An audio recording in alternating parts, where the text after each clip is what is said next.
And welcome back to the X Zone. I am Rob McConnell. We're coming to you from our broadcast center and studios in Hamilton, Ontario, Canada. If you would like to send me an email, it's the same email address I've had for 30 years, xzone@xzoneradiotv.com.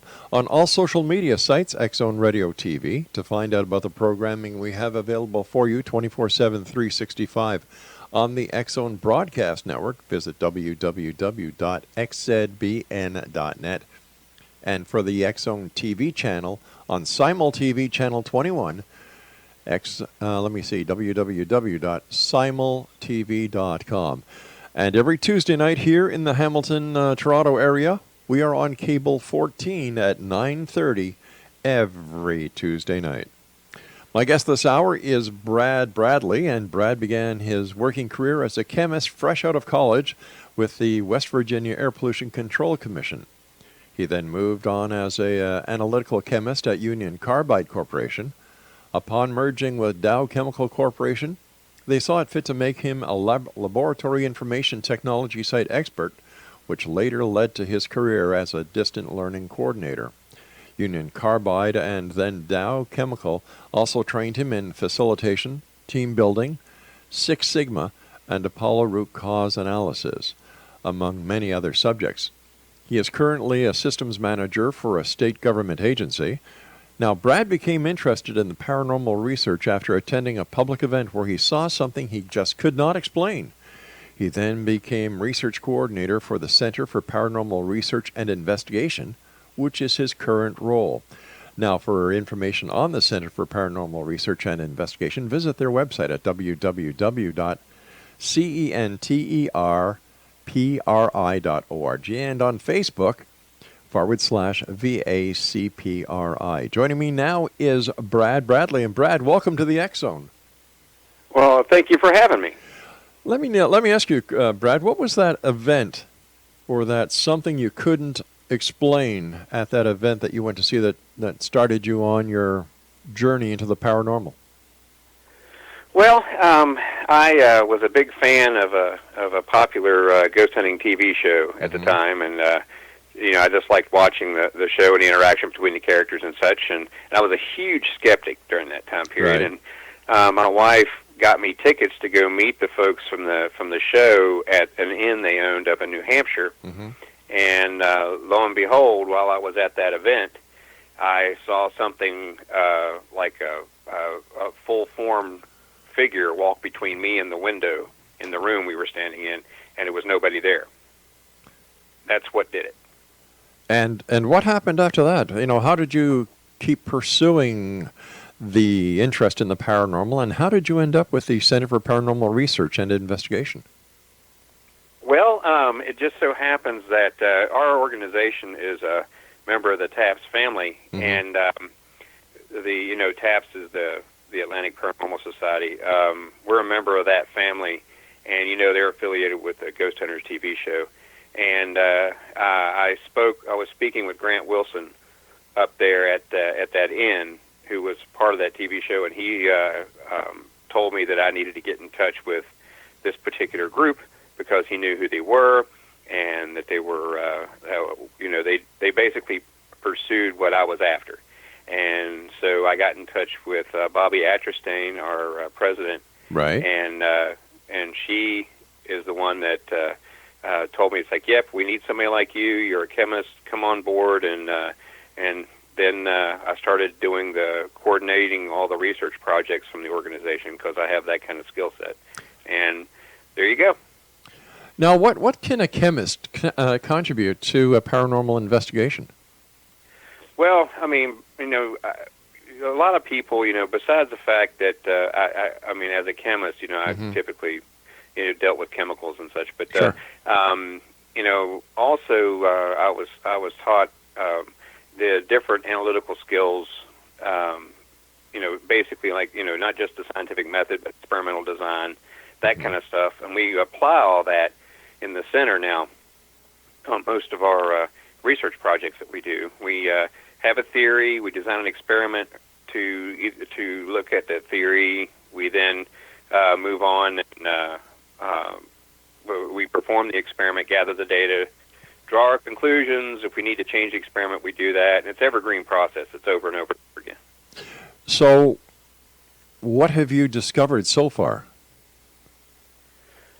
Well, we've found out several things. A lot of people, they talk about what they call residual haunts. Right. And what I decided to do was, I thought that what I saw at this inn might be residual. So what I started doing is designing an experiment where, I noticed there was a bit of an environmental change in the room when this happened as well. I just felt it. So what I decided to do was to see if I could measure that environmental change when people perceive something visually or audibly that they might consider paranormal, and try and do some correlation there. And over time, we've gathered thousands and thousands of data points over this, and it's beginning to look like there might actually be, for a residual haunt, there might actually be a natural cause for this. We haven't, determined what that cause is, but it seems to be pointing that direction. Where, we found out that also if you treat like a perceived manifestation as a point source, all the environmental stuff that happens around that point source only radiates about 3 or 4 feet from that point source. So if your sensors aren't within that 3 or 4 foot radius, you don't get anything. So we also found that out as well. And we've determined also that there seems to be a shift in magnetic field, geomagnetic field, mind you, along with a spike in ionizing radiation when these things occur. Now, if the instrumentation has to be within 3 to 4 feet of the data point, does that mean if a person is standing outside of that 3 to 4 foot data point area, that they will not encounter that paranormal experience? It's possible. We have noticed that there will be people standing side by side, like 3 or 4 feet apart, Sure. and one person will hear something and the person standing next to them won't. Well, could that just But be because of the hearing capabilities that person A has compared to person B? Could be. We don't know that for sure. We just know that anecdotally we've seen that occur. But for the most part, though, for the most part, we've run into where everybody in the room heard it, but the sensors didn't pick up anything because they weren't anywhere near it. But like we might have one sensor that was near it and it picked up something, whereas the other sensors did not. So at that point, we think that's why we're thinking that there's a finite radius to that environmental effect. But if everyone in the room heard it, it didn't register on that piece of equipment. How do you explain that? Well, it could be picked up audibly. It's the environmental changes we were looking at weren't picked up, because you have to think the environmental changes we're looking at are temperature, barometric pressure, humidity, vibration, Sure, that kind of thing. And when we're looking at that, we can hear things without having, we don't have to have an environmental change. Like right now, you're hearing me. Yes. So we don't have an environmental change around that per se. But what we're noticing is when somebody hears something or somebody sees something around that point source, there is a change in those parameters that I just laid out for you. Okay, I'm having a little bit of problems following this. Okay. Well, in your opinion, what do the atmospheric or the other changes have to do with the person hearing a sound? I don't understand this. Not a thing. Basically, what we think is going on is that whatever is causing the manifestation is producing the environmental effects. So those environmental effects don't affect the people that are hearing or seeing it at all. We're just using them as a detector, the people as a detector, to say, I see something or I hear something. Well, in your opinion, and I've got to say, I just let me come back to you on the other side of this break, because I don't want to. Sure. I don't want to interrupt you. All right, stand by. Bradley is our guest this hour. www.centerpri.org, and on Facebook, facebook.com/VACPRI. This is the X Zone. I am Rob McConnell, and we're coming to you from our broadcast center and studios in Hamilton, Ontario, Canada. Are you a skeptic or are you a believer? Either way, let me know. Send me an email, xzone@xzoneradiotv.com. Brad Bradley and I return on the other side of this break. Don't go away.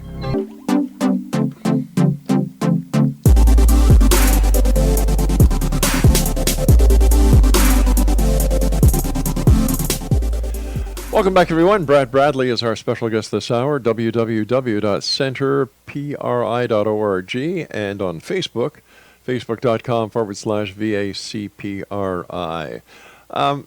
Before we went to the break, we were talking about how certain instruments need to be within 3 to 4 feet of a data point in order for it to register any changes. Now, if people are hearing a sound, and yet nothing is being registered on the equipment, how do we know then that the sound is actually affecting the environment and is going to change settings? Well, basically, when you look at it statistically, when you have all these data points and you do the big data analysis, just throwing all this stuff into Microsoft Excel or something like that, and you perform the standard data analysis on some, looking for outliers and such, it just points to the fact that it just seems like there's a finite radius to the environmental effects around that point source. And because if we we have one sensor that picks up something, and the exact same kind of sensor 4 feet away does not. That tells us right there, and we have hundreds of those that we picked up. And if you look at it like in the grand scheme of things, say you have a ghost standing in the corner, let's say, and I'm just saying ghost in the colloquial sense, but you have a ghost standing in this corner, and then all of a sudden, they move, or they make the appearance, let's say, and the sensors in the corner, will pick up whatever's going on, but the one 3 or 4 feet away does not, and then the one 3 or 4 feet past that does not, and that kind of stuff. It really plays out as if you have it's like Battleship, the game Battleship, pretty much. And you're really it's hit and miss where you're going to get this kind of information. We've been able to really blanket a room with sensors, and sure enough, we'll get a block of sensors here that say something's going on when the sound happens, but none of the other sensors in the room pick it up. So we do have that evidence. All right, so if other people are in the room, and everyone here in the room hears the sound, what's the significance of this? Could it just mean that certain frequencies are inaudible to certain pieces of equipment, and this is what you're getting with true and false readings? Well, it's you got to look at what we're actually measuring. What are you measuring? We're measuring temperature and barometric pressure, and we're measuring light levels, ultraviolet light levels, infrared light levels, different things like that. And it's entirely possible for something like that to happen in a finite area, like especially temperature and barometric pressure, ionizing radiation, changes in geomagnetic field, that kind of stuff. That kind of stuff can happen in a finite area. Whereas if you're outside that area, you're not going to experience it just by the sheer nature of especially geomagnetic field, because it drops off in an exponential waveform away from the point source. Is it possible that these environmental changes have nothing to do with the paranormal? That these are all naturally occurring phenomena? Well, it's possible. I mean, what we've got though is it's highly probable that that these are related to whatever that perceived manifestation is, based on how the experiment was designed and where the location of the sensors and what we were measuring and that kind of thing. What is the ultimate goal of these experiments? Well, right now we're trying to figure out what exactly are residual manifestations, and what is causing the residual manifestation, because everybody thinks of them as a recording, Right. On the environment. Yeah. And also in collecting all this data, we didn't just run into residual stuff. We ran into interactive stuff. And while we were recording this data, and that totally throws that experiment out the window, because you can't perform the same experiment on interactive as you do on residual, because residual is reproducible, interactive stuff is not.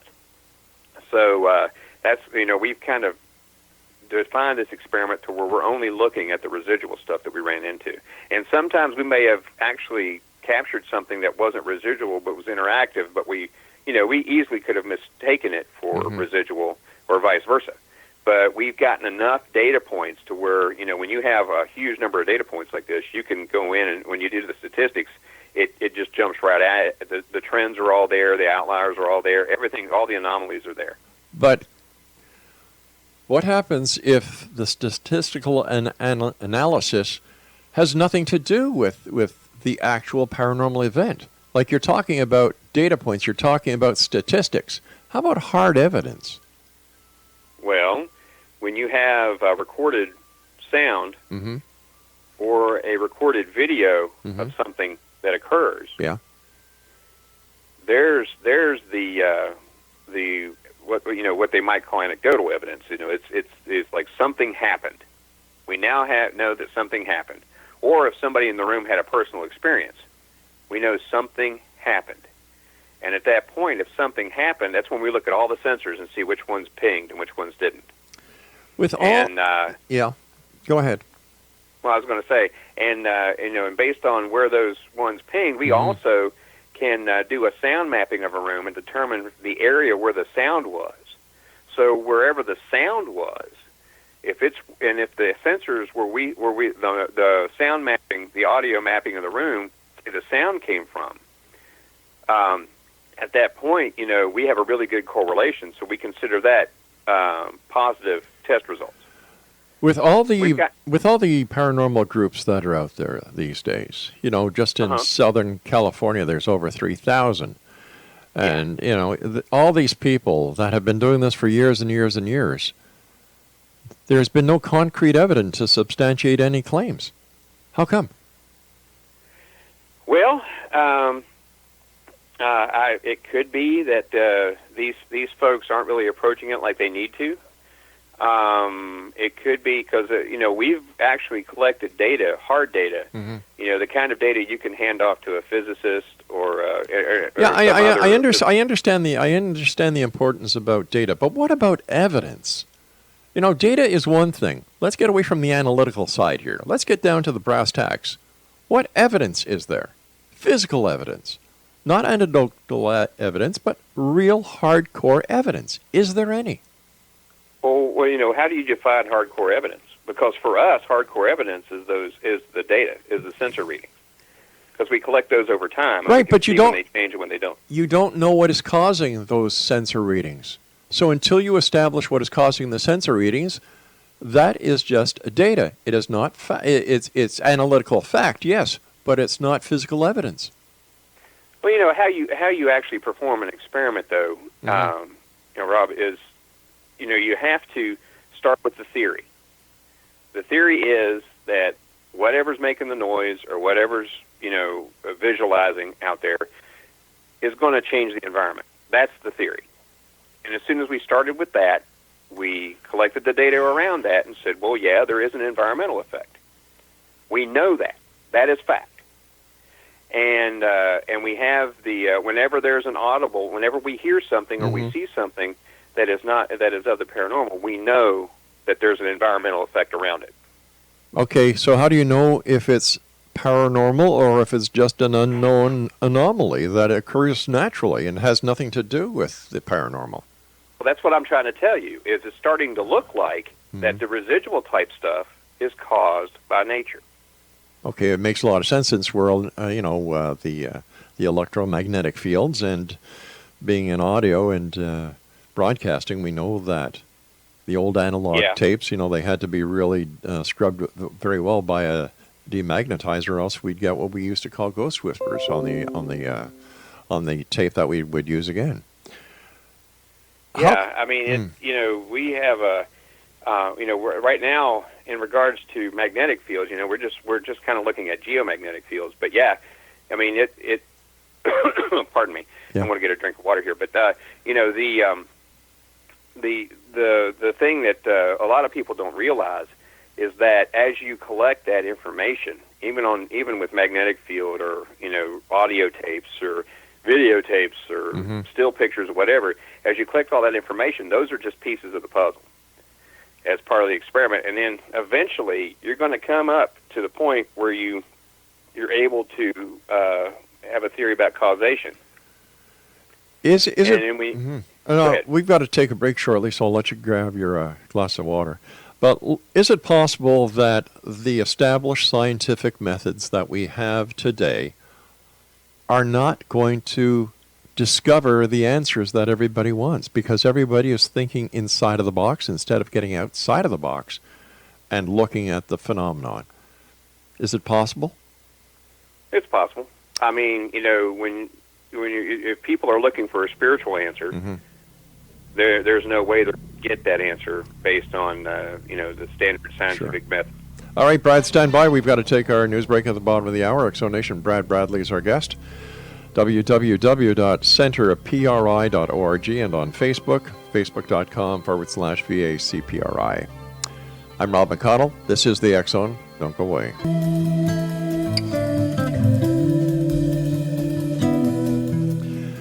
Welcome back, everyone. Brad Bradley is our guest this hour. www.centerpri.org and on Facebook, facebook.com/VACPRI. What is the importance of the investigation into the residual haunting compared to the, the spontaneous apparitions or the spontaneous hauntings that happen? You mean like the interactive type stuff, moving objects, being touched, that kind of thing? Well, I wouldn't call that interactive, but yeah, I guess that's what it's classified in the biz as. What's the significance? Why do you want to spend so much time on the residuals? Well, we got to start somewhere, and to somebody that's a hard scientist or even a soft scientist like a psychologist or a sociologist, that's low hanging fruit. You can actually measure it. It tends to be reproducible. It's perfect for that kind of experiment. So we want to go in, and if we can figure out what's happening residually, then we can go ahead and set that off to one side, and then move over to the spontaneous apparitions or the when they actually something might actually say your name, or you might get touched, or something might move, like a door open and shut or something like that. Then you can move on to that kind of thing, which is a radically different thing than the residual side. Okay. So how close do you think you are to coming up with a hypothesis? Well, right now, it seems like, initially we were trying to determine if the manifestations cause the environmental effects, or if the environmental effects cause the manifestation. Right. That's the first thing we had to do. And now it looks like that the manifestations, the data is pointing at the fact that the manifestations are causing the environmental effects. So now we need to figure out what's causing the manifestations. The where you see the same person walk through a door every night at the same time, or you hear the same sound every night at the same time, or whatever, that kind of thing. The reproducible kind of residual haunts. We need to figure out what's causing that. Sure. Let me ask you this: when you say the same time every night, what happens when there's a shift in the time? For example, from daylight saving to Eastern, for example. Well, that's why we go with the UTC, or Greenwich Mean Time. I mean, we stick with that, and we do all of our measurements using an atomic clock, and that way, we're down to the 10th of the second in accuracy, in precision. And not accuracy, sorry. And then that way we have a really good handle on when these things really occur. And, sometimes, though, it's not exactly the same time every time, and it's not every night and that kind of thing. I was just using an example. Right. So how can that be a residual if there is a difference in times or a difference in days? Well, it's not interactive. That much is certain. Well, it's not interactive, but aren't you trying? Am I misunderstanding that what we're looking at is trying to discover, using all these data points, what these perpetual hauntings are all about? These apparitions that seem to have a time schedule. Yeah. Why would there be a difference in time? Why would certain days be missed if, in fact, it's a residual? Well, if let's say that whatever's causing it isn't able to cause the manifestation, depending on what the let's say the environment of the room is, or that kind of stuff. We've seen where if we aren't in the room Mm-hmm. and we're measuring this stuff remotely, and we're watching it from our HQ area 300 feet away or something like that, we found that it happens it can happen very reproducibly. And as soon as we walk into that room, Mm-hmm. it'll stop. We've seen that time and time again. And that indicates that we've just disrupted something. And we're not sure what that is yet, and we think that has to do with the causation, so that's why we're designing new experiments around here to see what's going on. What do other members of the scientific community say about your experiments? Well, it depends on who you talk to. I mean, a lot of people don't even know about it. Mm-hmm. We try to, we put it out on our website, we put it out on our Facebook page, we deliver lectures at various locations, and there are people out there that are very interested. But then again, there's the people that don't think we should be looking at this at all because they think it's nonsense, and then these residual haunts don't exist, or these interactive haunts don't exist, and that kind of thing. So you're always going to have those people. Is it possible that those who believe will experience these events, and those who don't believe for one reason or another, because they have no interest, will not experience these events, even if they're in the same room when the event is actually happening? Well, funny you would say that, because there are actual psychological experiments that have been performed outside of this organization, where two people in a room will hear something, and one person is very attuned to what they're hearing, so they're picking up on it, and they can tell exactly what's going on, and they're like excited, they're excited about it or what have you. Then the person sitting next to them didn't hear anything, and then that person, though they actually did, but they tuned it out as noise. And there are people like that. They think that they automatically, their brain is configured such that they just write it off, and it's something that they don't need to worry about, so it just goes into the back bin somewhere, and then later on they're like, yeah, I might have heard something. I'm not sure, even though it was loud and really clear to the person standing next to them. Now, does this sound get recorded where it can actually be played back to the person who didn't hear it? Yes. And it was real interesting.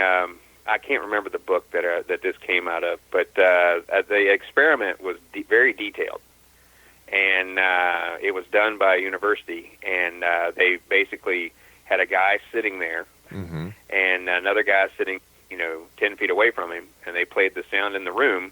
They had normal sounds in the room, like air conditioning sounds and stuff like that. Then they played a sound in the room that sounded like a voice, and one person heard it and locked in on it, and the other person didn't. And that's because that person's, the way their brain's configured, they just went ahead and tuned it out. So we could be missing stuff all day long, all the time, and not even realize it. But at the end of the day, how will this change the way we live? How will this change any of the stress that a lot of us are facing on a daily basis? How will this work to better humanity? To tell you the truth, in regards to finding out about the residual stuff, it's going to, a lot of people are afraid of this stuff, and so there are people that work in some environments, and when this residual stuff happens, they quit. This is just an example, mind you. and they might quit, or they might say they have to move to a different building because the stuff's going on around them and they're scared. Right. So finding out exactly what it is might help mitigate the fear, and eventually maybe mitigate the actual manifestations themselves if it's really natural, mind you. Now, if it, in regards to interactive stuff, like I told you before, we haven't even started experimenting for that stuff yet. We just know it's there because we've all experienced it. Right. And it's just something, though, that doesn't fit in the same bin as the residual stuff. It's real obvious that it doesn't. How much of this haunting, residual, or any other kind can be put to mind over matter? Because you want to believe, because you want to have the experience? Well, now you're talking telekinesis. No, I'm not talking about telekinesis. I'm talking about people who investigate the paranormal. If you confess it, you will possess it. Or mind over matter. They hear what they want to hear. They see what they want to see. They experience what they want to. How much of this could possibly be the answer that people really don't want to acknowledge and face? Well, that's entirely true, and that plays right into that same psychological experiment I just talked about. The thing that we're trying to do too, and what we're doing with this current line of experimentation, is we're trying to eliminate that variable altogether. We're recording everything. If we hear the anomaly, we don't try to figure out what it's saying. Right. We don't try to figure out who the thing is. We just know we have an anomalous sound or an anomalous picture or video, and then we know that that's what we've got, and that's our manifestation. What would you consider an anomalous picture? Well, we tend not to look at a lot of pictures people send us because it's too easy to fake those pictures. Sure. It's just way too easy. Yep. So, but if we're standing in the room and we see something with our own two eyes, and we take a picture of that we saw, and if multiple people saw it, and we took a picture of it and multiple people saw it, then that picture would be considered a picture of an anomaly. And so we actually could use that. That doesn't happen very often because we tend to rely more on video and audio than still pictures. All right, stand by. We've got to take our final break. Exonation, Brad Bradley's our guest this hour, www.centerpri.org, and on Facebook, facebook.com/VACPRI. I'll be back on the other side of this break as we wrap up this hour here in the X Zone from our broadcast center and studios in Hamilton, Ontario, Canada. I'm Rob McConnell. Don't go away.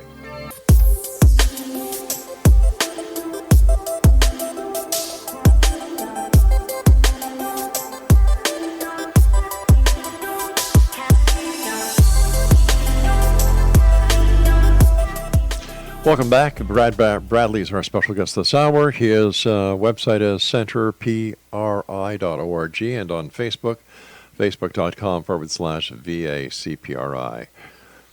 When the CPRI goes out and conducts a paranormal investigation, how is it done? Well, first, we what I do is I coordinate the actual research projects, not the going to the house because somebody called us and said they have a ghost.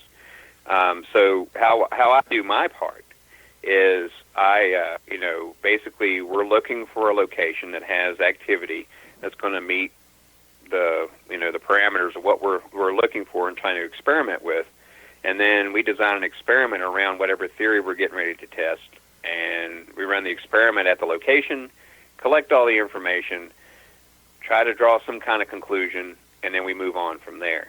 Now, when somebody calls us or sends us a help request, and we go to that location, we try to look at what those people say they're experiencing, and then we try to design experiments around that so that we can run those quickly and easily at the location that the people where they say they're experiencing activity. So there's two different ways we handle this.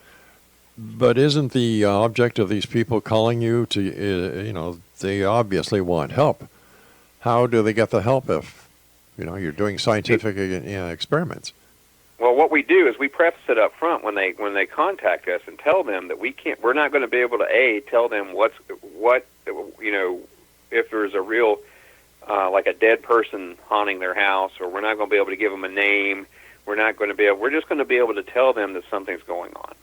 And we don't, in regards to help, if they need more help beyond that, we're going to refer them elsewhere.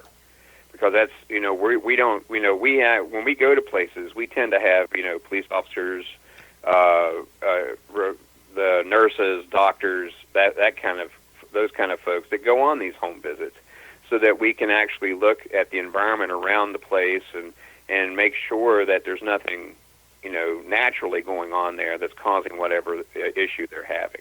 Why would somebody call a paranormal research group instead of calling their local city engineer to have the engineers come out to do a site analysis before calling you folks? And it's funny you should ask that too, because people want to think there is something else out there. They want to think that there's this banging in my wall. I know it can't be a mouse, or it can't be a rat, or it can't be a pipe. It's got to be my dead grandpa. And then they go and they automatically assume that. Whereas when we go in there, the first thing we're going to look for is that rat or mouse or animal activity or the pipe in the wall or what have you, and that's the first thing we're going to look for. So these folks just want to believe that there's something going on that's just a little bit out of their control. They've got a little bit of control, but it's just a little bit out of their control, and that gives them some sort of excitement. And that happens a lot. There's an article that was just on one of the major news networks. It could be CNN or one of those other ones, but they actually talk about this very thing. So let me ask you this. What kind of influence do all these so-called reality TV shows have on these people experiencing the sounds and the sights that they truly believe are paranormal because they've watched a TV show that in all aspects are anything but real? How does this play into the paranormal scenario these days? Well, it makes everyone an expert. And that's a shame, because there are very few of those. And everybody thinks that they know what's going on. Look at the number of teams like you're talking about, like down in Southern California. Thousands and thousands and thousands. They all think that they, based on doing what they see on TV, they want to experience something, just to know that they can experience it. And it's commendable, which is fine, but it's not going to get you anywhere. And it's also not going to help the people that you say you're helping. As a matter of fact, if you misinterpret something that's actually natural in the house, you could almost be called up and be called negligent at that point. And that brings you into legal type stuff. So you don't, when you're performing research, you're just collecting data and you're trying to draw conclusions, and that's all you're doing. If you go out there and you say you're going to help somebody find out if there's a demon in their house, you are grossly negligent. I'm sorry. Then how are they able to get away with this? How come there's nobody's holding them accountable? Why not? I don't know. I wish I knew, but I do know there are little bits and pieces you hear now and then of these teams that are saying stuff like that. Like they go into a location and the person in the location is mentally unstable, and they tell this person they have a demon in their house, and the person tries to kill themselves because of it. And they do that, but they just don't think anything of it because they don't realize the dangers of it. That's why we try to enlist some of our mandatory reporters down here in the States to help out with these home visits like that. We don't do a lot of those, but when we do, we really focus on that particular item. I understand that you've also done research within the field when it comes to radiation. Tell us about that. Oh, yeah. One of the parameters we started measuring was radiation, because we, when you're doing these research projects in these houses that were built in the 1600s and 1700s, and you're in the basement, there's a real good chance you're going to run into radon. And so what we decided to do was to try to start using Geiger counters to measure radiation and get dosage down in those basements and stuff. Well, what we found out was when there was like if we ran the Geiger counter near some of our other sensors, and there was one of those anomalous noises or that kind of thing, and all those sensors went off, we ended up doing getting a spike in ionizing radiation, which is gamma radiation, alpha, beta, gamma, that kind of thing. The kind of things that causes changes in materials, like you get from Fukushima or something like that. We saw spikes, and these spikes were considerable. They weren't small spikes. Say the background radiation was 15 counts per minute, it would jump all the way up to 60 and 70 counts per minute, and come right back down again. It wouldn't stay. So we're trying to figure out what's going on there. And at the same time we get those spikes, we get a shift in the geomagnetic field on all three axes, because magnetic field's measured in three axes. And so we're like, holy cow, what's going on here? So that's what we're looking at now. We're trying to focus on those sensors more than the other ones, trying to figure out how that can happen, because that naturally occurring, you can't get spikes like that. Typically radiation goes up, it kind of stays for a while, and then it might gradually come back down again. It doesn't spike, like go straight up and back down within seconds. So what do you do with this information when it comes to something that could be harmful to the inhabitants of the house that you come up with during your research? Well, we let them know, and it's like, listen, you've either got some bad wiring causing really high electromagnetic fields in your house at the 60 hertz range. We tell them that because they need to do something about it, because they might end up with a fire or something like that. So we go ahead and give them all that information, and we document that we give it to them. And if we detect, like, say we do pick up a lot of standing radiation in their basement area or something like that, we might let them know they might want to get a radon test done, that kind of thing. So we do let them know these differences. Do you let the municipalities know that you've come up with these readings and that there could be a possible problem?